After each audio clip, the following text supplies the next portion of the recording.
আর guys আপনারা এখন যে আমার ব্যাকগ্রাউন্ড মিউজিকটা শুনতেছেন, এটা আমাকে একজন ভাই দিয়েছে। ভাইকে অনেক ধন্যবাদ, সাইমন ভাইকে।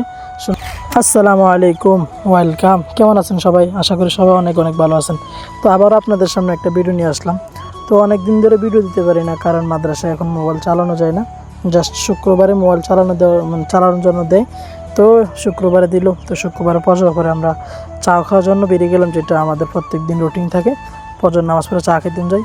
তো চা তো খেতে গেলাম, চাটা খেয়ে দিয়ে আবার রুমের মধ্যে চলে আসলাম। ফজরের পরে চা খাওয়ার পরে কিছুক্ষণ ঘুমানোর পরে উঠে আবার গোসল করতে হবে। আজকে আবার শুক্রবার নামাজ যাইতে হবে। তো ঘুমাই নিলাম। ঘুমানোর পরে আবার ঘুমের থেকে 12টার দিকে উঠলাম। ওইটা গোসল করলাম, গোসল করে আইয়া তো দুপুরে খাওয়ার জন্য আবার কিছু রাঁধতে হবে। মাদ্রাসার তো খানা দেয়, তারপরে শুক্রবার আমরা নিজে রান্না করে খাই, কারণ ভালো লাগে এই জন্য। তো আবার আমি ভাতটা রাঁধতেছিলাম, ভালো করে পারি না। তারপরে হোসেনকে দেখাইতেছিলাম যে কেমন হয়েছে। হোসেন বলছে হয়ে গেছে, হ্যান্ডটা গালতে হবে। তো আরেকজনকে বললো হ্যান্ডটা গেলে নি। তারপর কিছুক্ষণ পরে আবার নামাজের টাইম হয়ে গেছে, নামাজে যেতে হবে। আজকে তো জুম্মার দিন। আর গাইস আপনারা এখন যে আমার ব্যাকগ্রাউন্ড মিউজিকটা শুনতেছেন, এটা আমাকে একজন ভাই দিয়েছে। ভাইকে অনেক ধন্যবাদ, সাইমন ভাইকে। আমার ভাইয়ের একটা পেজ আছে, সবাই ভাইয়াকে সাপোর্ট করবেন। ভাইয়া আমাকে এই মিউজিকটা দিয়েছে। মিউজিকটা আমি অনেক দিন ধরে খুঁজতেছিলাম, কিন্তু পাইতেছি না, কপিরাইট ফ্রি। তো ভাই আমাকে দিল, অনেক অনেক ধন্যবাদ ভাইকে। তারপরে আমরা মসজিদের জন্য বেরিয়ে গেলাম নামাজ পড়ার জন্য। তো মসজিদে গিয়ে দেখি অনেকে সুন্নত পড়াতেছে, তো আমরাও সুন্নত পড়া সেরে নিলাম। তারপরে মসজিদে কিছুক্ষণ পরে আবার চলে আসলাম। তো মসজিদ থেকে আসলাম, এখন একটু আনা দেখতেছিলাম। এখন আবার খানা খেতে হবে, কারণ একটু ওদের রান্না করছিলাম। নামাজ পড়ে আসলাম এইমাত্র, এখন খাওয়া দাওয়া করব, তারপরে একটু ঘুমাবো, তারপরে আবার বিকেলে ক্লাস।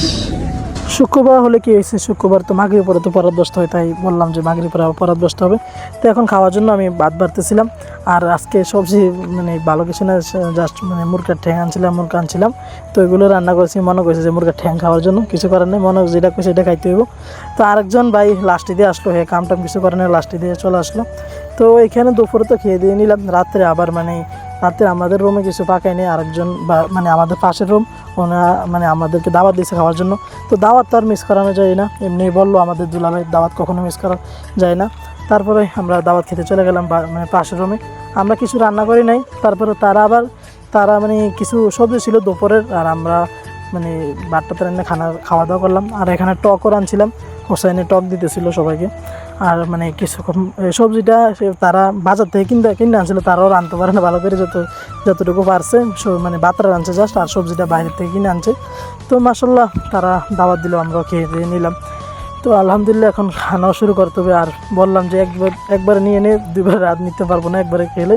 তো আমি এখান দিয়ে খানা টানা শুরু করে দিলাম। আর এখান দিয়ে পেজ দিয়ে খাইতে তো দারুণ, সবাই জানুন। আর একটু দেন আমার একটু দেখেন যে আমরা কীভাবে খাইতেছি। আর এখানে ভিডিও শেষ করতেছি। ভিডিও যদি ভালো লাগে লাইক, কমেন্ট এবং শেয়ার করে দেবেন। আজকের জন্য এতটুকুই শেষ।